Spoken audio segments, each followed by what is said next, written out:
Welcome to the Bowden Blitz ACC edition. I'm Joe Lisi, joined by former National Coach of the Year, Terry Bowden. Coach, week number 13 is on the horizon.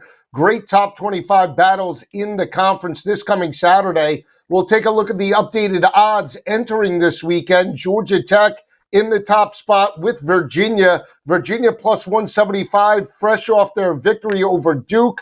Georgia Tech has a make-it-or-break-it game this weekend against Pittsburgh, then SMU, Miami, and the Panthers. Give me your thoughts about the conference entering this Saturday. Well, I mean, the odds are on with Georgia Tech and Virginia. Georgia Tech obviously have got to get by Pitt. If they were to lose to Pitt, that throws it up in the air a little bit. We've got to see what Miami does down the way, and Louisville. I mean, there's another game to play, and every time you say you're going to lock it up, you just can't quite do it. But you got it down to really, Pittsburgh, Miami, SMU, Virginia, and Georgia Tech. And we'll know something this Saturday as Georgia Tech and Pitt line it up and go against each other, and somebody's going to eliminate somebody. Well, when you look at all these teams, Coach, they're good teams. Yeah. I don't think they're elite teams if you're going to compare them to the likes of Ohio State, maybe Texas A&M and Georgia, some of the top teams in the Big Ten and SEC respectively, but they can knock off any opponent on any given Saturday. I think when you look at Virginia, the way they're able to play disciplined football, they win the turnover battle, run the football, and then Georgia Tech has potentially the most dynamic quarterback in the conference in Haynes King. That could always carry you a certain way, right? If you have a hot player or a hot quarterback, if Georgia Tech does get the victory against Pittsburgh, maybe, just maybe, they can make some noise in the college football playoff. Yeah, I think it's really just everybody's got a little bit of a flaw in the ACC, and I don't think they load up on talent at the level that the Big Ten does at the top and the SEC does. And I'm talking about national championship level talent where you can make it through a 3-game playoff system. So I don't really see anybody that's a heavy favorite to get through there. But when you got a Haynes King, he can get them hot for a game. Virginia Tech is just winning a lot of close games. Somewhere along the line, I just think the talent level is going to separate if they get to the college football playoffs. Some really good football teams there. They deserve to be in it. But as far as I've seen the ACC, I think the most important thing right now is to win that conference championship and get yourself there because it gets messy. I tell you, when it gets to be an at-large team from the conference getting in, it gets a little messy with Miami down the road and what that happens and who has 2 losses around the country. So anyway, good teams, but, I think it'll get tougher for ACC teams when they get in that college football playoff. What about a team like SMU? Their only loss came by 1 point on the road to Wake Forest. They're going to need a little bit of help to potentially get into an ACC championship game, but they were one of the opponents that knocked off top-ranked Miami in Dallas. They won that matchup in overtime. If they were to get to potentially an ACC title game, something that they went toe-to-toe with Clemson last year, you think that they could potentially make some noise? I know they got knocked around by Penn State last year, but if they were to crack the college football playoff, can SMU, after last year's performance, make a mini run? No, I don't think they would be any different if Georgia Tech made it or Virginia made it. I mean, SMU is still sitting 73 with more losses than anybody else in the conference, non-conference losses, of course, but still not a team that I would call at that level. I mean, we're talking about the playoffs. I mean, we drop off after teams. When we're talking about teams running through a couple of victories, you can go over the top 4 or 5 teams, and I don't think it goes any further than that too much. It would take a lot of luck to get through that type of competition and line up and win each week. We'll see. We'll break down Louisville and SMU a little bit later. Louisville now enters this battle as a 2.5-point road underdog against the Mustangs. News earlier in the week came out of Blacksburg. Coach, they're 3-6 overall, 3-7 entering this weekend against Miami, but they do have a new head coach for 2026. It's former Penn State head coach James Franklin that will be roaming the sidelines in Blacksburg. I think it's a great hire when you look at the expectation to get this team back in winning tradition, something that Brent Pry couldn't do. Solid hire for the Hokies entering next season. Yeah, I think without a doubt, if you're looking for a Power Four coach that's available, they got a. I mean, you're talking about a classy guy. I mean, he handles himself well, very dignified, has a great record, not just at one school, but having pulled off 9-win seasons at Vanderbilt says as much or more about him than what he did at Penn State. But it was clear in his press conference that he says this is going to be a commitment by all of us. Virginia Tech's got to decide, do they want to be competitive in the ACC or do they want to be competitive for the national championship? That involves financial commitment, NIL, revenue sharing, the entire package. And they feel like they are. They've given him if you need to bring somebody in, a general manager, they're giving a lot of movement over to him so he to make those decisions. And so I think it is a good hire. But he made it clear this is going to be all of us committed if we want to get this thing back. I mean, how long has it been since Michael Vick and took them to the championship game against FSU? That goes pretty far back.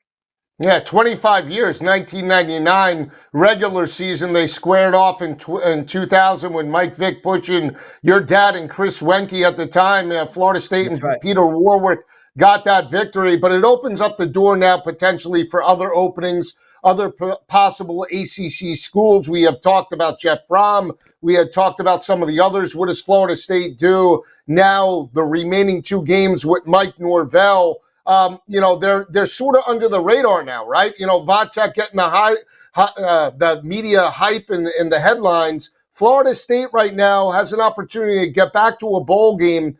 What are your thoughts about where Florida State stands right now entering week 13? And can Mike Norvell potentially get this team back in a winning way to challenge for an ACC championship next season?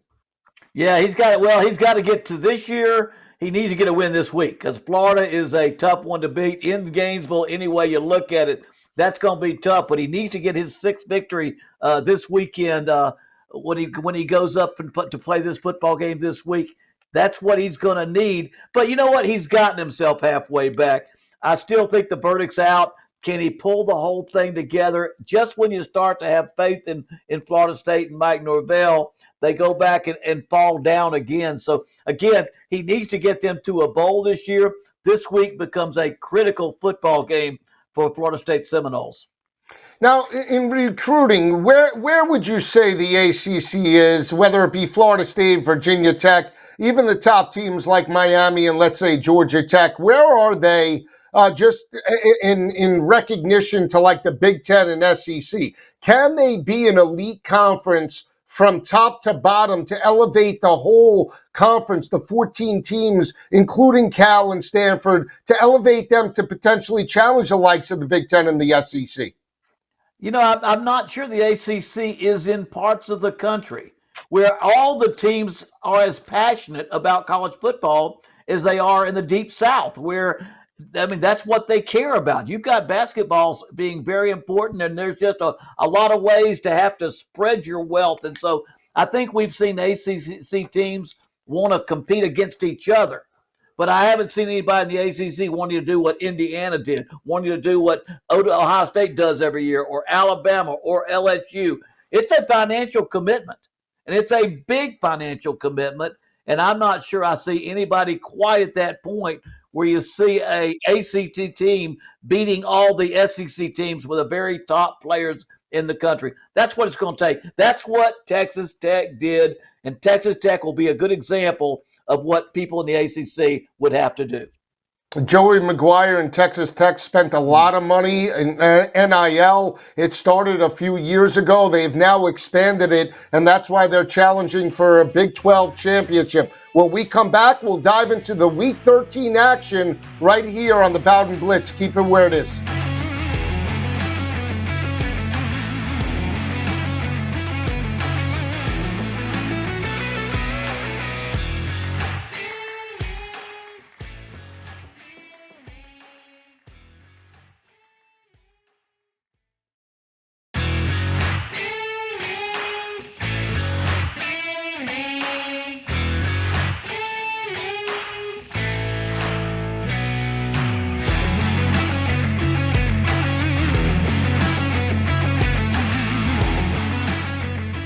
All right, back on the Bowden Blitz, Joe Lisi and Coach Bowden breaking down Week 13 in the ACC. We'll talk about the game of the day with huge title implications. Takes place in Atlanta. Georgia Tech opened as a 2.5-point home favorite over Pittsburgh. Pittsburgh lost last week to top-ranked Notre Dame, got blown out right from the get-go. When you look at this matchup, though, Coach, I think Pitt matches up very well in the interior against Georgia Tech. We're seeing a total of 61.5.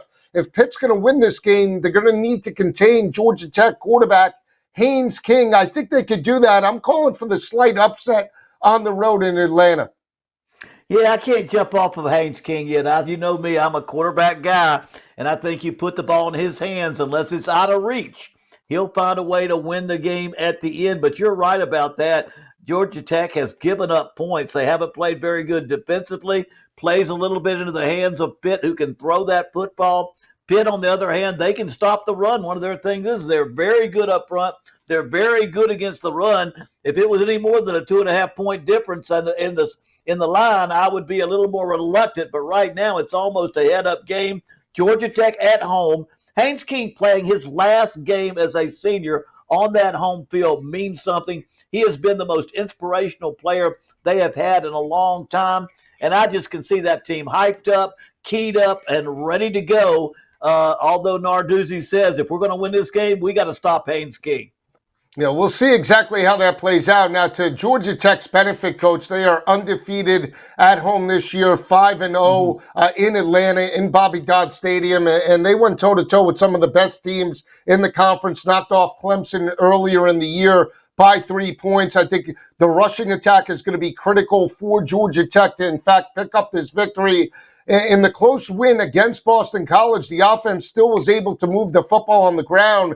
They put up 257 yards on the Eagles' front seven, and Haynes King in big matchups, all he does is perform. And on the flip side, even though Pittsburgh is an experienced team, still you saw the inexperience of Heinzel last weekend against Notre Dame. He's got to play clean with the football, and Pitt has to win the turnover battle to pick up this win. Yeah, I mean, you saw Notre Dame run the football. They did a good job running it, at least having some explosive plays. And Georgia Tech, I mean, it was their most explosive offense of the season, 628 total yards.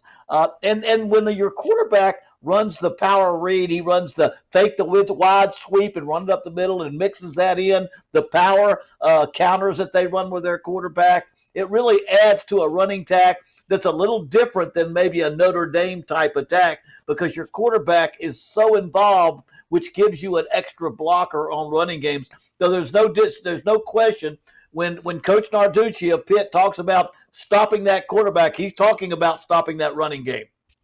And when you beat up on Georgia Tech, you have to challenge that secondary over the top entering this matchup. Right. They're allowing 15 passing touchdowns on the season, have only forced 2 interceptions, allowed opposing quarterbacks to complete 61% of their passes. So if Pitt does move the football over the top, most likely they're going to put up points and be in this matchup. 61.5 seems like a very high total. I lean to the under, but do like Pitt in the matchup. Coach likes Georgia Tech in this ball game. We'll turn our attention to a 12 o'clock kick. It's in Blacksburg. There's no margin of error right now for Mario Cristobal and the Miami Hurricanes coach. This is a game last year in South Beach. It went down to the final play. Hail Mary was a 50-50 ball. The kid caught it. It looked like Virginia Tech pulled out the victory. Instant replay decided no, it was incomplete, and Miami prevailed at home. Now they have to win this game by 17.5 points in Blacksburg. Could be some rain in the forecast. Miami might win, but I'm going to take the points with the home dog in this ball game. Well, Miami's got to win big. I just think they've got to show, too. I think they've got to be impressive because, again, the most likely chance is can they not win the conference and make it as an at-large team, and they've got to win their last 2 games, and I think they've got to win convincingly because Notre Dame is that team they're going to be compared with, and thank goodness they won that game, and their strength of schedule is a little tougher but they're a little bit of a chameleon team, not quite as bad as last year, but they have had games where they don't play well. Thank goodness they played well last week. They've scored 38 or more points. I think 2 out of the last 3 football games, in the last 3 football games, they put points on the board. And so they've kind of got themselves trending in a better way. That number's awful high, but let me go with Miami, and let me go with a Miami that's going to beat them by 17.5. I think it's critical as well for Miami to start fast. We've seen the last 2 home games against NC State and Syracuse. They took care of business.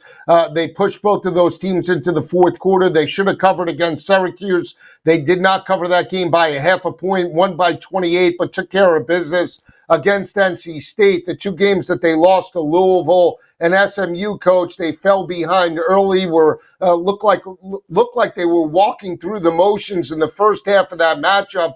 And now, even though Virginia Tech only has 3 wins and they're out of bowl contention, potentially this is their Super Bowl, right? Last home game for the seniors. They're playing Virginia the following week. They could be live just in terms of maybe a first half, output. Miami has to be very careful not to take Virginia Tech lightly. Well, yes, because what would change the outcome of this game is turnovers. In a game like this, watch for turnovers. Right now, Virginia Tech -5 in turnovers, whereas Miami is number 2 in the ACC. They've caused 15 turnovers. So if Virginia Tech, if they're going to get that win or keep it close, then they have to not turn the ball over and give cheap points to Miami. We'll see. Virginia Tech does finish this game out at home as a 17.5-point dog. Next weekend of the week of Thanksgiving, they are on the road in the rivalry game against Virginia and Tony Elliott in Charlottesville. We'll see how that game plays out. Coach, for Mario Cristobal, assuming that, let's say they go 10-2, job security is safe, but if they were to drop one of these last 2 games, is Mario Cristobal on the hot seat entering 26? Yeah, I think without a doubt he's on the hot seat entering 26. I think it's a foregone conclusion. There'll be no decisions this year. But if he were to not make the college football playoffs or drop one of these 2 games and end up 9-3, they have committed everything. And he's got to produce now. It'll be on the hot seat next year if he doesn't. We'll come back with more Week 13 action right here on the Bowden Blitz.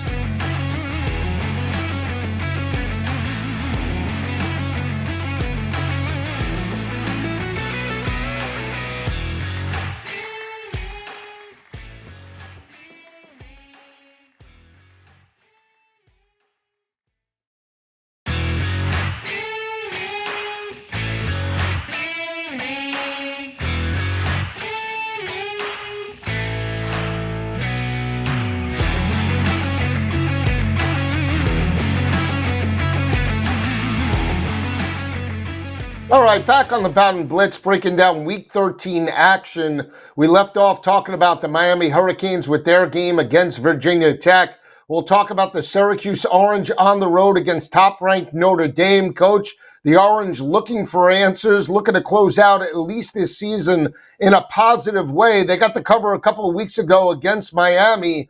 Now they're catching 35.5 points against Notre Dame. Notre Dame, no margin of error. They need to win out to make the college football playoff. Total is set at 50.5. No money line. It's off the board. I think there's no doubt that Notre Dame wins this game. It's just a matter of how much in terms of margin. Yeah, it is. And it's not as easy to see Notre Dame get these points because as difficult as Syracuse has been trying to find a quarterback, and Ricky Collins is not the answer at quarterback. They haven't been beat by 36 all year. They haven't been beat. I think only once have they been beaten, and not in the last 5 games have they been beaten by 36 points.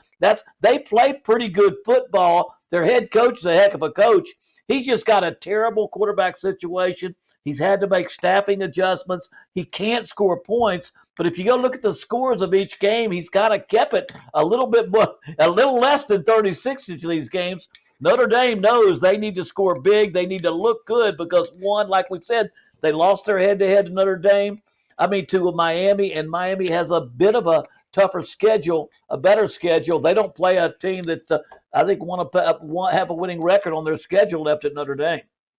Yeah, I think when you look at this game, Syracuse allowing 163 rushing yards per game, going to Mhm. have to put C.J. Carr into long third down situations, shut down the run of Jadarian Price and Jeremiah Love. That's easier said than done. But if you want a positive to back potentially Syracuse here, Coach, they do have an extra week of preparation, right? An Right. extra week to potentially game plan for top-ranked Notre Dame. They're on the road in this matchup. Notre Dame coming off the emotional win against an opponent in Pittsburgh that was top 15 in the country. So if there's ever going to be an opportunity to catch or back to 35 and a half points, it would be out of a bye week. Well, the biggest thing you can do to get that, if you're at Syracuse, don't turn the ball over and don't give up the explosive play, the big play, the over the top play, the plays, the one play drives, the turnover that gives the other team another at bat. If you're going to keep it close, if you will do those two things, it's kind of hard to beat a decent team by 36 if they have anything about them. So, but I think you've got Notre Dame knowing that's what they want to do. They want to dominate. They know how big that Miami beat Q's just a little bit ago, 38-10. Miami beat them not too long ago, and so now Notre Dame needs to create turnovers, need to have big plays, go over top if they have to, and they just need to dominate, which they can do.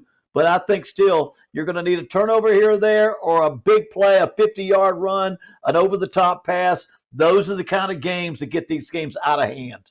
I think it's important to recognize just how hard it is, and maybe this is the biggest difference from the ACC to some of the other conferences. Syracuse was an upstart team in the first year with Fran Brown, right? They won 10 Right. games last year with Kyle McCord. They knocked off Miami to keep the Hurricanes out of college football playoff contention, and one injury, right, to Angeli, their starting quarterback, Right. and they fell off the ledge. They only have 3 wins this year. So the lack of depth as well to step up and make up for that productivity that Angeli brought to the table is a main reason why Syracuse is under 500.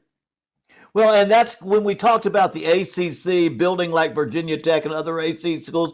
If you don't make a strong commitment to the NIL, you won't have a backup quarterback because you don't have to have some money to keep your backup on your campus because everybody else will steal anybody if they're any good. So that's a good reason why Syracuse probably has to look at what they're doing to get more depth at that key position because they've got an outstanding head coach. And when they have a quarterback that can function, they're a pretty daggum good football team. But you see what happens when you don't have the total package or you're unable to keep that roster deep enough at the quarterback position to get you through. It made a disaster out of Syracuse's season. It did, and we'll see how the Syracuse Orange finish out. They hope to be competitive against Notre Dame and at least push the Irish and maybe potentially push them out of college football playoff contention, just the way Boston College played last week at Right. 1-9, Coach. Anything is possible with these That's games. right. You need to bring it each and every Saturday. Otherwise, you could have an upset loss, and then your college football playoff hopes are dashed. So we'll see how it plays out. For Coach Bowden, I'm Joe Lisi. Enjoy the weekend. We'll be back next week right here on the Bowden Blitz. Have a great weekend, everyone.